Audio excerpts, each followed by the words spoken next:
Hello, welcome back to my channel.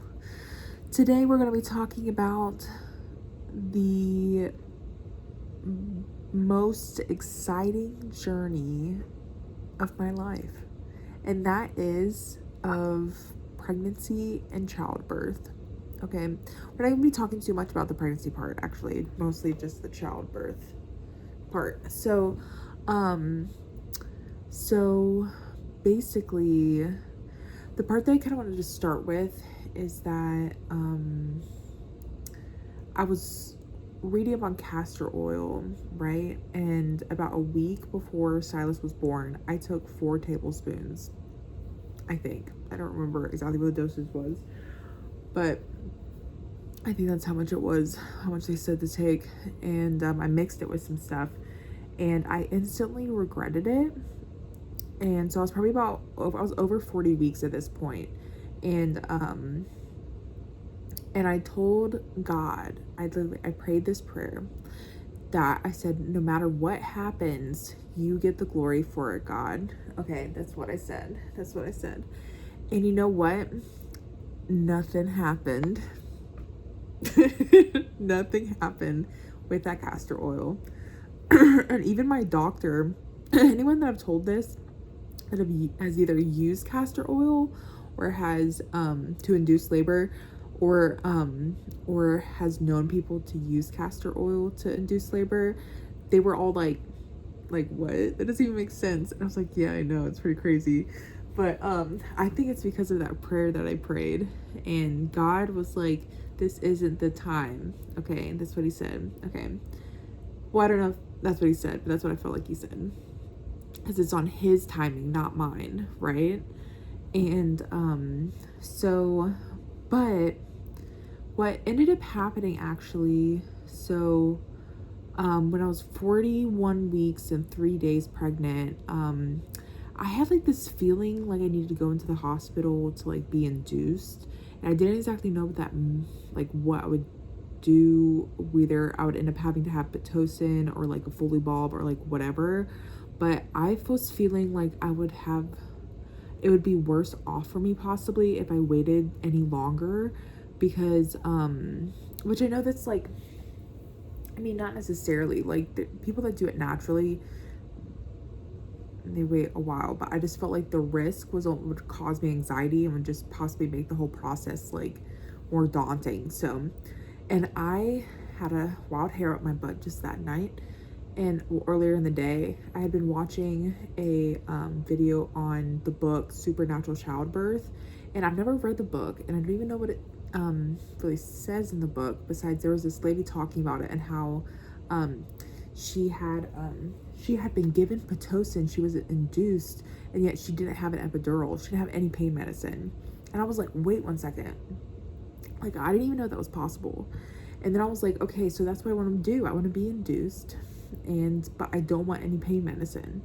And so I was like, if that girl can do it, I can do it. Okay, that's what I thought in my head. And I was like, because anything's possible through Christ who gives me strength. Amen.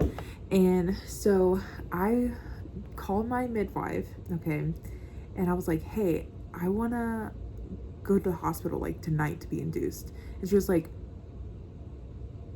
I forget what they said, but they were like, well, they most likely won't say no to you because you're so far along pregnant. Like, I was 41 weeks and 3 days.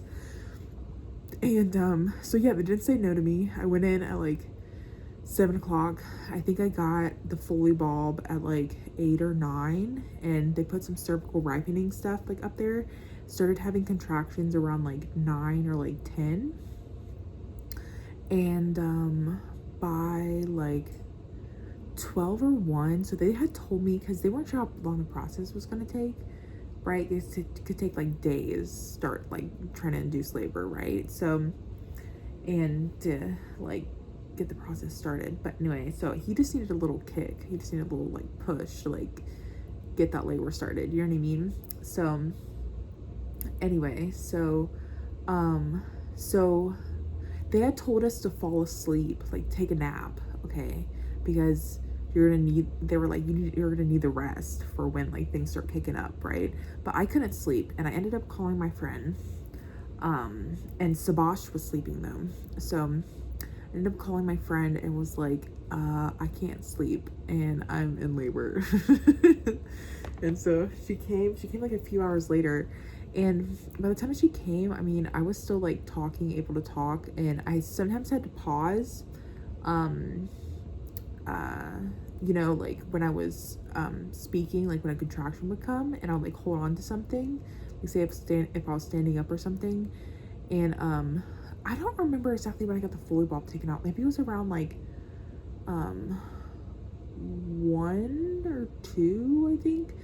But so that means I was like about 4 centimeters dilated by the time that it like fell out. Well, they kind of like, they didn't, obviously they didn't force it out, but it kind of just like fell out when they pulled on it. And so I was probably about 4 centimeters dilated at that point. So I was like in transition phase, probably between like 3 in the morning to like, I don't know.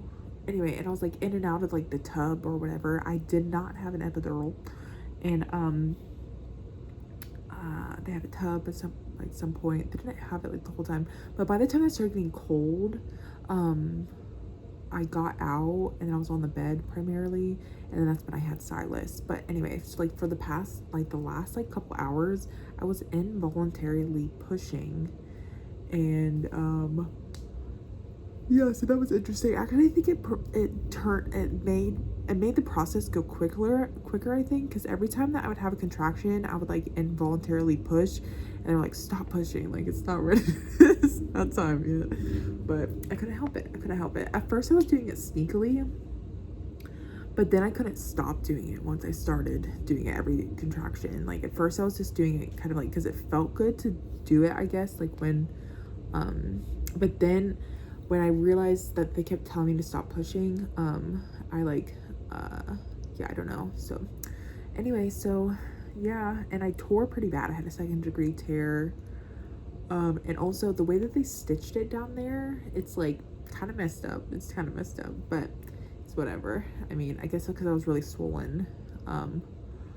But when they stitched it, so yeah, they didn't cut me. I just like tore.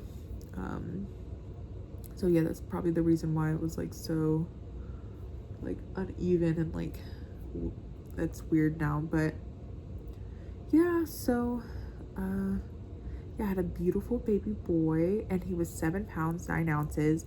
I could tell like when he was like in the birth canal that I was like, because at first I thought maybe he was like gonna be a big baby because I was a big baby, and also because I was so far along.